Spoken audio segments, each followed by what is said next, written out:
Hi అండి. ఇంకా ఇప్పుడైతే మనం దోశ పిండితో ఉల్లి దోశ చేసుకుందామండి. ఇంకా స్టవ్ పైన పెనం పెట్టి వేడెక్కిన తర్వాత ఇంకా గరిటెతో పిండి తీసుకొని దోశ మాదిరిగా వేసుకోవాలండి. ఇంకా మనం కట్ చేసి పెట్టుకున్న ఉల్లిగడ్డలు, కొత్తిమీరాకు, పచ్చిమిరపకాయ ముక్కలు దోశ పైన చక్కగా పరుచుకోవాలండి. ఇంకా దానిపైన కొంచెం కారపొడి కూడా చల్లుకోవాలండి.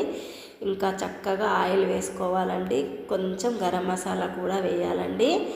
ఇంతే అండి. ఇంకా రెండు వైపులా చక్కగా బంగారు రంగు వచ్చేలాగా కాల్చుకుంటే కమ్మని ఉల్లి దోశ రెడీ అండి. Thank you friends. మాను కేర్ ఆఫ్ సీను ఛానల్ని సబ్స్క్రైబ్ చేయండి, లైక్ చేయండి, షేర్ చేయండి.